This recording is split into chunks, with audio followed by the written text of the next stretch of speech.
Welcome to Charm of the Wilderness, where we embark on a journey through the stunning landscapes of our national parks and public lands, expanding our understanding of climate justice and Indigenous justice along the way. I'm Elizabeth Dorr, your guide in exploring the rich tapestry of our national parks and public lands, discovering not only their breathtaking beauty, but also the vital lessons they hold for our planet's future, as well as the challenging history and current political context of these parks and public lands.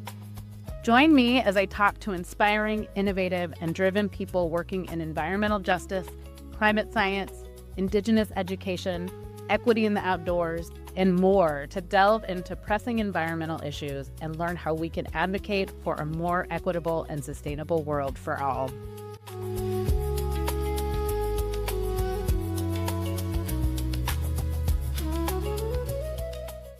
Hi, everybody. Welcome back to Charm of the Wilderness. This is our finale episode, and I am so thrilled to have Steph Littlebird with me today. Steph is an artist, author, curator, and she's an enrolled member of Oregon's Grand Ronde Confederated Tribes. Steph earned her BFA in painting and printmaking from the Pacific Northwest College of Arts, PNCA, here in Portland. Both of us are local to Portland, Oregon. Her first children's book, My Powerful Hair, came out in 2023, made in collaboration with the New York Times bestselling Indigenous author Carol Lindstrom, earned the 2024 Carter G. Woodson Book Award. She's also been commissioned by brands like Lucasfilm, Star Wars, Yahoo, Luna Bar, and she's featured by many media outlets like PBS News, NPR, and Art News. And now she's featured on Charm of the Wilderness up there with all the other brands. And I'm really excited to talk to Steph because she has a new book out that she is currently off of her first round of book tours.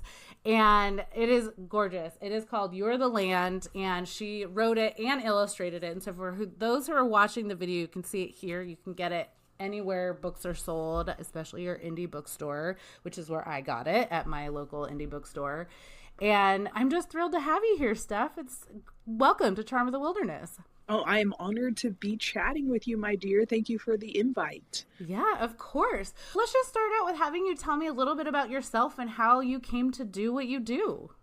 Yeah, so I am mostly lifelong resident of Oregon. I lived in Las Vegas for about 4 years, but essentially have lived in Oregon or in the region for my entire life. And I am indigenous to this land as well. My tribes, the Chinook and Calipoian people, those specific bands that I come from, inhabited the very northern part of the Willamette Valley and Portland, as well as the surrounding areas west of the river, essentially, are my traditional homelands, all the way out to the Gaston area. And so I am an indigenous person who makes art, and I have been an artist for as long as I can remember. I went to school eventually when the last recession hit, and now I essentially been a professional artist since graduation. And I make all kinds of different stuff. I'm a public artist, I am a designer, and I also am a professional illustrator who mainly at this point I do lots of children's books, and my debut as an author is with this children's book, You Are the Land.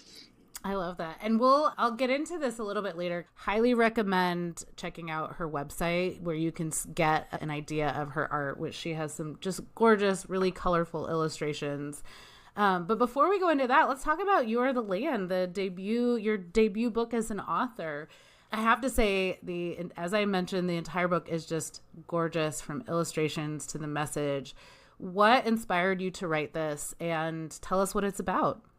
Before I was a children's book illustrator, I have been an art maker for adults, essentially. And a lot of the work that I made prior to children's books was about teaching people about their connection to the land. And when I got into children's books, I was an illustrator. I have an agent, and she was the one who essentially was familiar with my work as an adult illustrator. And then working in children's books, she was like, this work that you keep making about You Are the Land, which is in a lot of my work prior to this book, but framed in a different way. She was like, this message needs to be given to kids too. And she challenged me to write a manuscript, and it was my first one. And the very first shot at it wasn't very good. I am a writer, but I come from a more like art criticism background, and I also wrote for Intel for a decade. So I wrote about technology, and I'm autistic, so I'm very literal in my writing, very analytical in my writing, and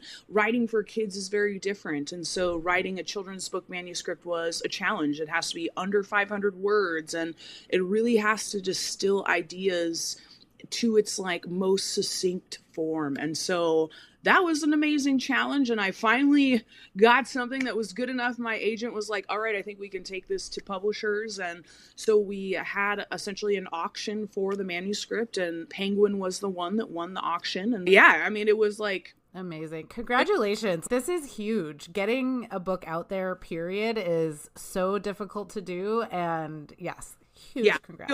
I feel very lucky. I feel very privileged, and getting to be a storyteller is like just a dream come true for me. Tell us about the book. What is it about? Oh, yes.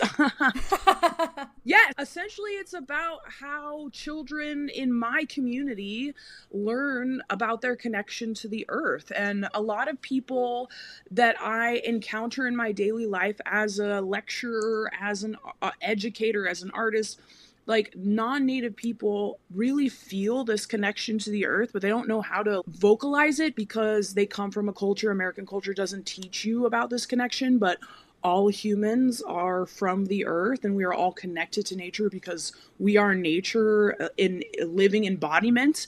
And the story is about a child learning about their connection to the land through the lens of Indigenous culture, and specifically Pacific Northwest Indigenous culture, which in my tribe, we call ourselves placekeepers. And what that means is that we have a responsibility as placekeepers to watch over the land and manage it responsibly, not just for ourselves, but for our descendants. And we have something called the 7 generations doctrine, which says like, when we do stuff, we are thinking about the generations that come after us, and we are making sure that our actions today honor them and set them up for success. And so this book is really trying to teach people this idea that we are lucky to learn as Indigenous people and just, I think, accept without really thinking about it. And then teaching it also to young people who might not come from my culture, but absolutely are connected to nature and can be placekeepers too.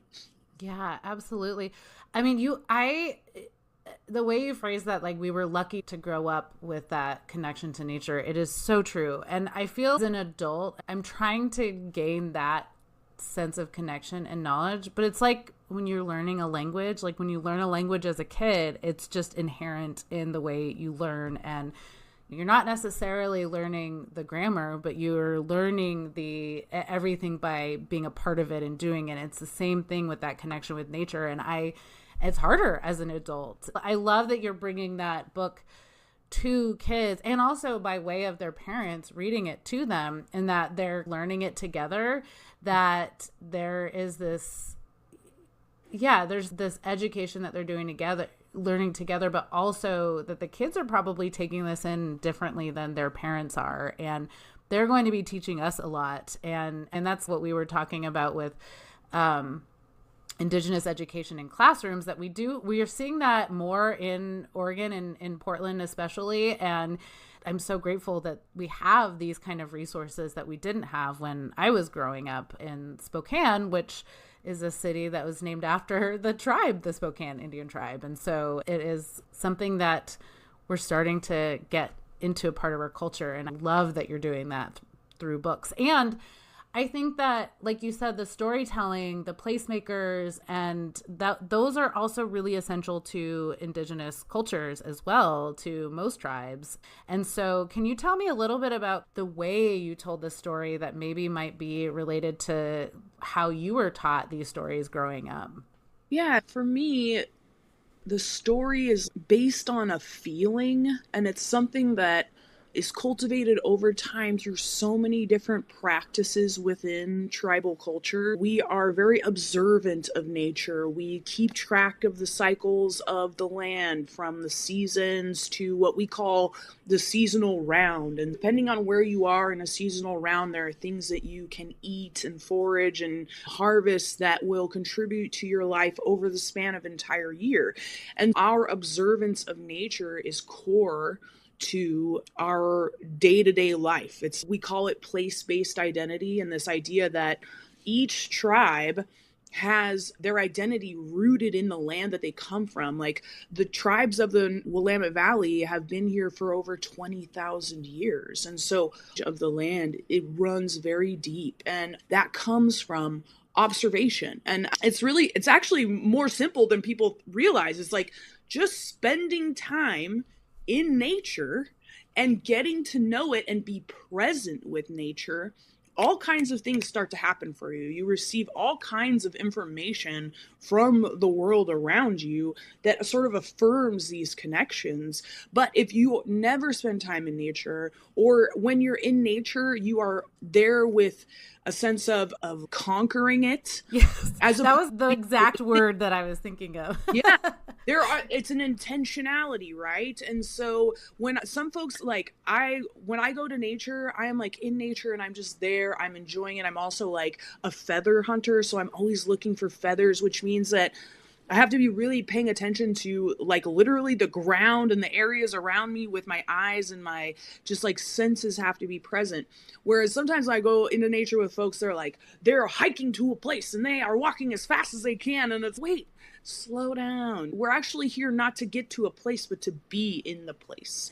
And so it's really just very subtle. And it is more about tuning your awareness, and over time, your awareness grows. And I like to spend time in specific places. There's a river that's close to my house where I go and visit the river throughout the year.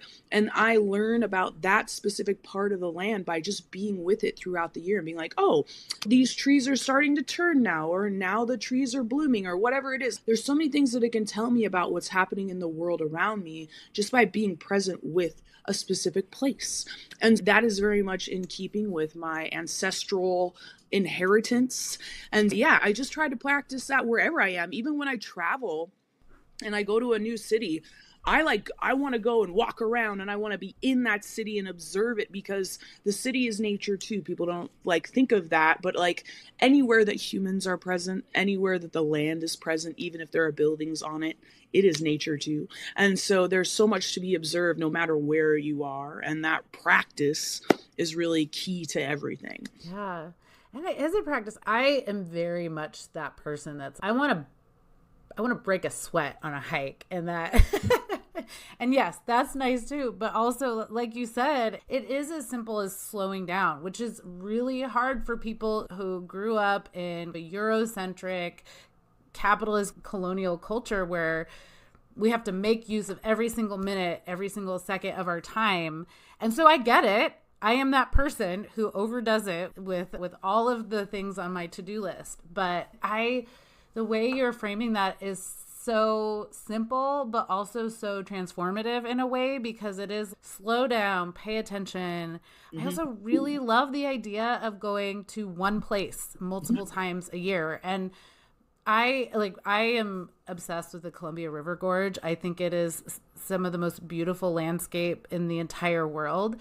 But I sometimes get caught up in the grandeur of it and don't look at the small little pieces. And I could go on the same hike though multiple times a year and see different things. But that's what I need. That's what I should do, is go to the same place. I don't need to go to a different hike every time I go out there. I can go do that hike and take it slow. And if I do want to take a look at the view, pay attention to what I don't see now because the foliage is filled in. And yeah, I love that idea and that concept. And it's probably going to be the same recommendation, but I'm curious.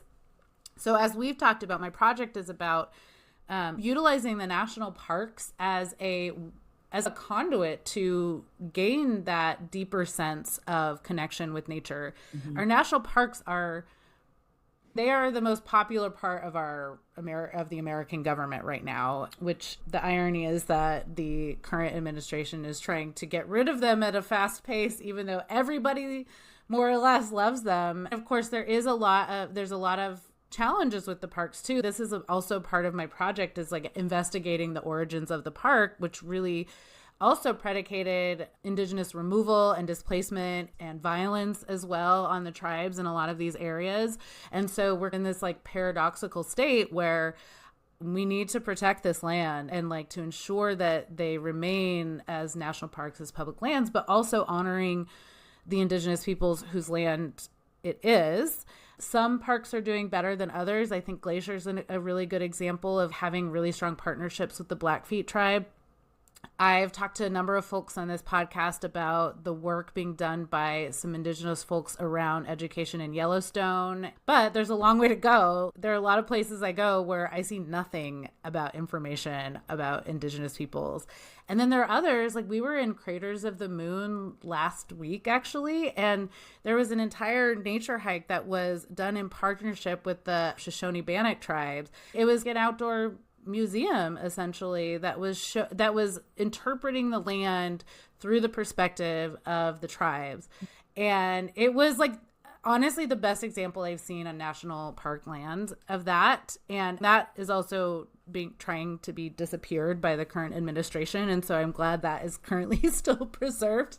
They probably don't know that park exists, so hopefully that's but it was incredible. Like it took us maybe like 20 minutes to do the whole thing, but like the education from the perspective of the tribes was something that we can take with us forever. And so that is all to say, or to ask, I guess, is what kind of recommendations do you have for families visiting not only the national parks and public lands, but anywhere on this continent, about talking about indigenous stories and relationships to the land, not only for themselves, but also having the conversations with their children? What kind of questions do you recommend asking? How would you talk to children about that?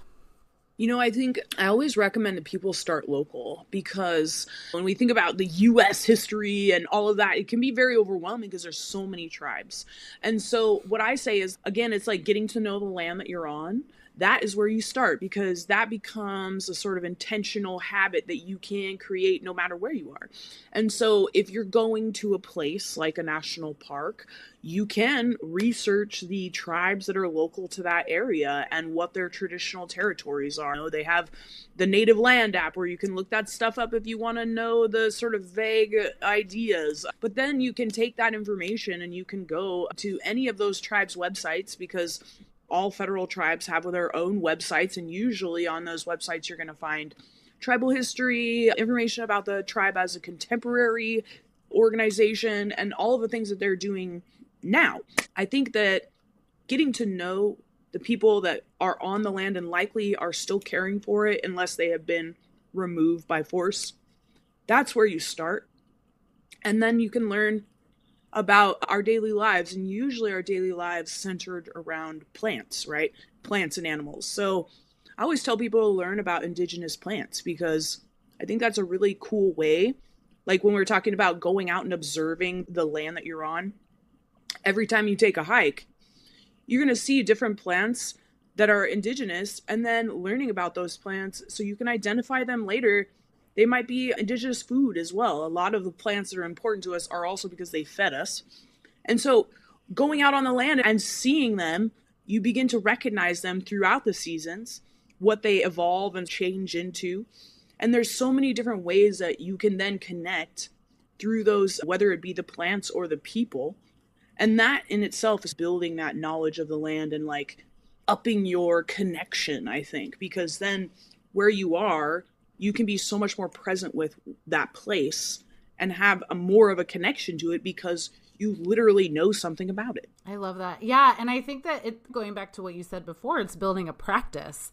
You're practicing learning about the place that you're in. And when you have started to make that a part of a habit when you're going outside, it's going to be easier everywhere you go, especially when it's new. You can be like, oh, what is this plant? It's really a matter of building that curiosity, but doing it through an indigenous lens. And I love that.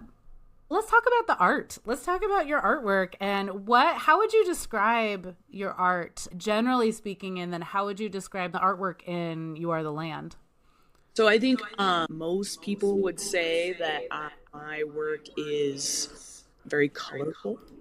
So typically my work is centered in Indigenous culture, but it's always rooted in my perspective as an Indigenous person.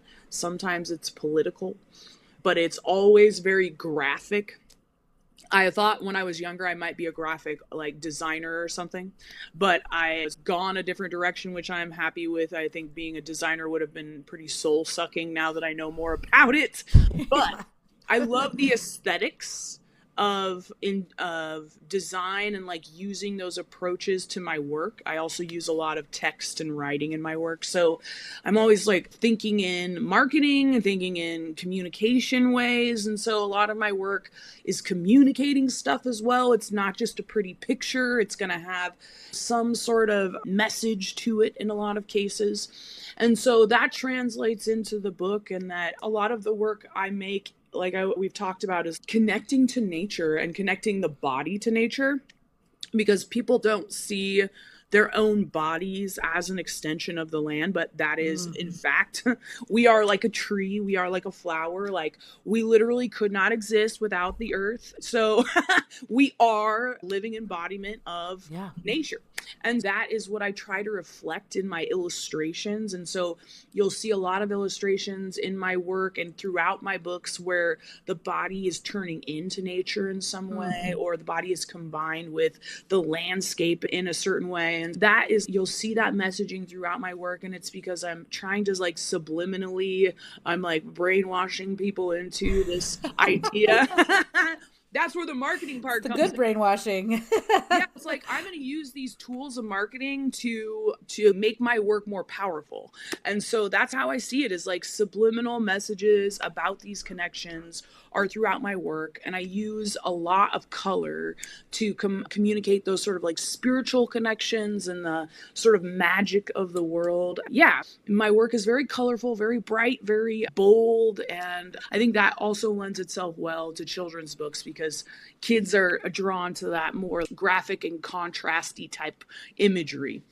100%. Yeah. Yeah. I love the way that you describe that too, because it really is visual storytelling. It is guiding the eye and guiding your approach to how you read the story. And I think that's beautiful.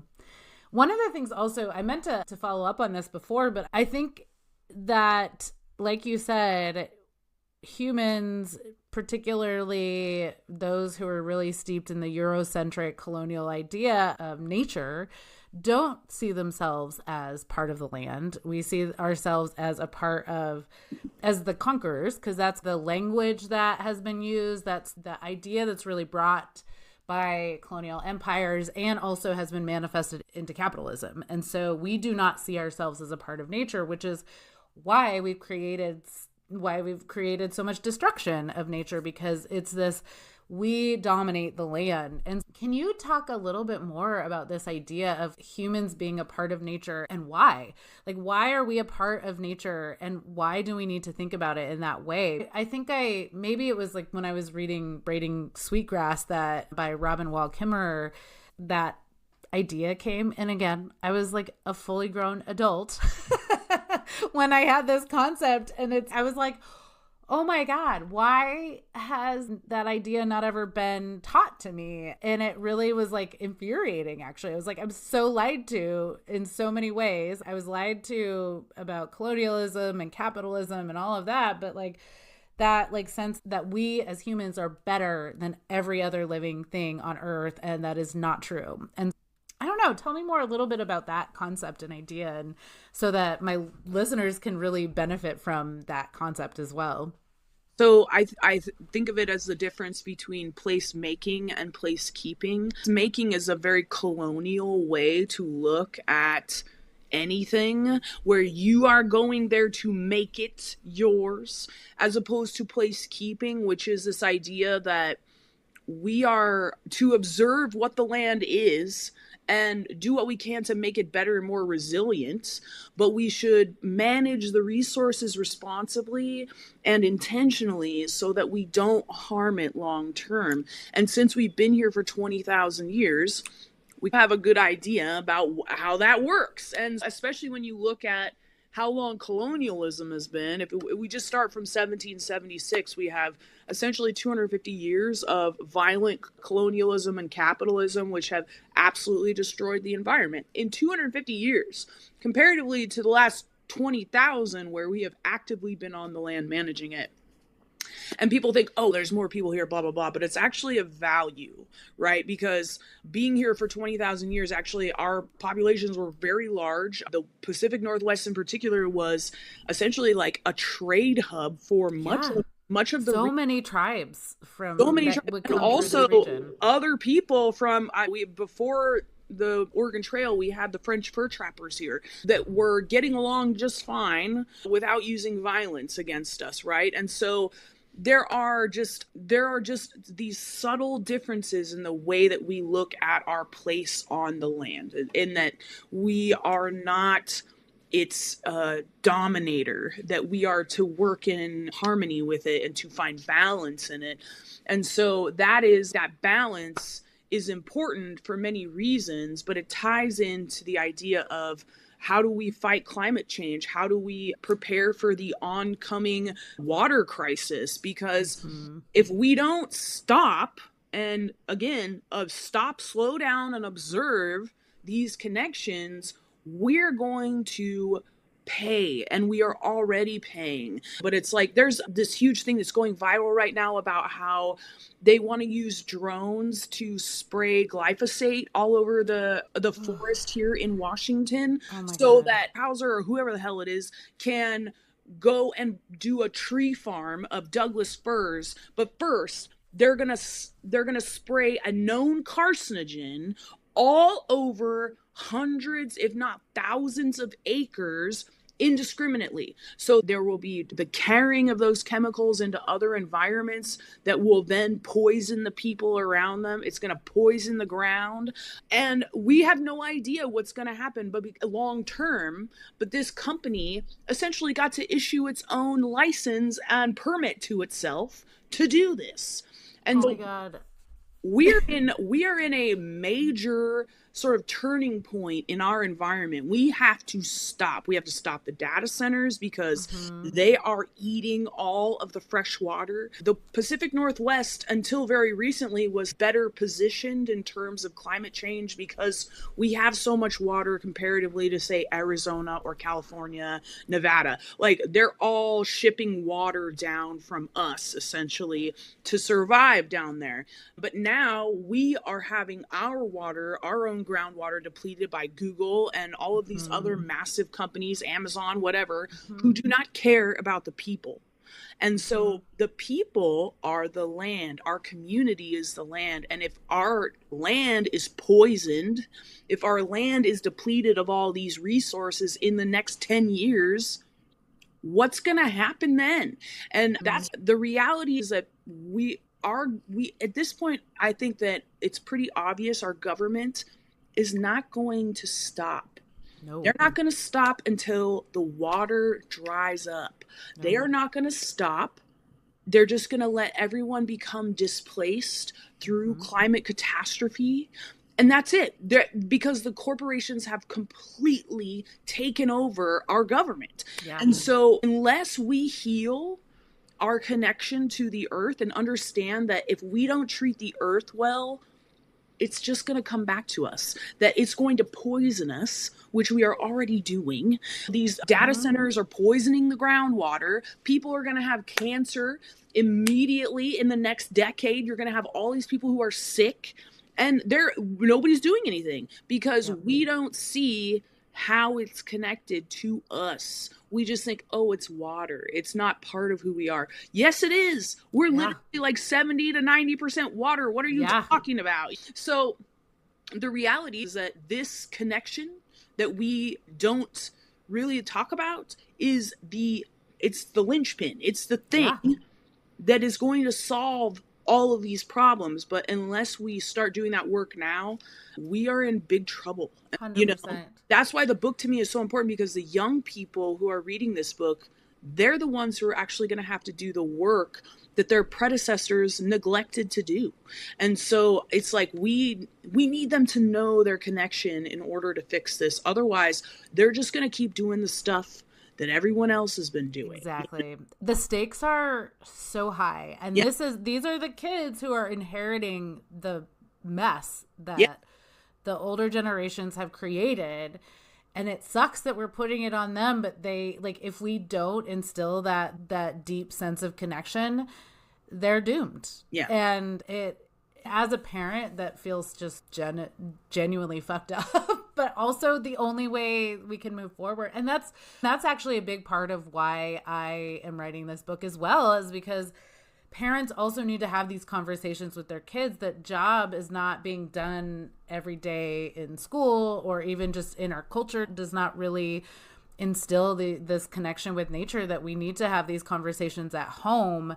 And books like yours are a huge part of it. So like reaching the kids, and hopefully these are conversations that begin with the parents having these conversations with their kids. Yeah, you know what? The students who I've interacted with so far about my book have asked me some great questions, and also just been like, yeah, this makes sense. I can't wake up without needing a drink of water. I need air to breathe. Like literally from the moment you wake up, you need the earth. Even when you're sleeping, you do. It's like they make the connections like that. I know. They're amazing. Yeah. I mean, I know. It is like, I have some friends who teach middle school that I was like, one, bless you, because I can't imagine. And they're like, middle schoolers are actually amazing because their brains are like developing and they're starting to mature, but then they're also like asking really interesting questions that they're not afraid to ask because they're not mature enough. And it's just wonderful. And they're willing to think about futures both in a good and bad way. You can use dystopian discussions to be like, how can you actually envision a better world? And they're primed to come up with solutions. So what are you working on now? I am in the midst of a couple of projects. I'm preparing for a new exhibition because I'm a curator every once in a while as well. And so I have an all-indigenous biennial that's opening this September in Salem. I'm very excited about that. Gosh. Where at? It's at the Salem Art Association. It'll be up through October, so it's up for 2 months, and it's 16 regional indigenous artists in all these different mediums, and it's going to be so cool. Oh my gosh, I can't wait for that. Salem, Oregon, by the way, for people. So oh yes, is the capital of Oregon, and also where I went to college. I went to Willamette, so I will definitely head down for that. And so for anyone who's in Portland or the Willamette Valley area, it's a quick trip down to Salem. So yes, worth it.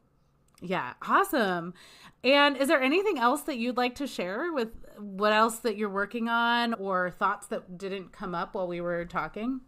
Not that I can think of, other than just if you want to see what I'm working on, I am always sharing art on the Instagram platform. That's where most people follow my work. My handle on there is ArtNerdForever.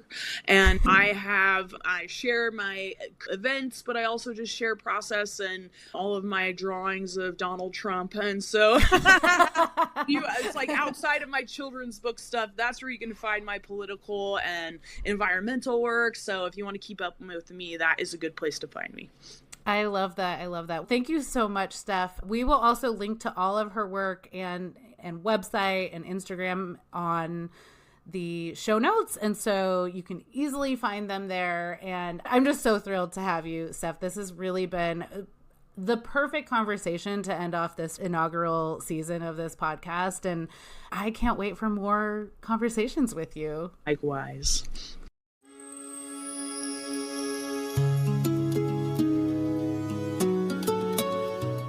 Thank you for joining me on this episode of Charm of the Wilderness.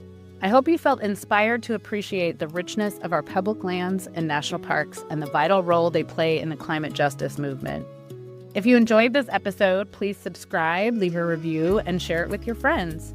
You can also receive these episodes right in your inbox by subscribing to Charm of the Wilderness on Substack. Together, we can raise awareness and foster a deeper connection with nature and each other. Until next time, keep exploring the wild charm around you, and remember, every little action counts in the fight for our planet. Stay curious and connected.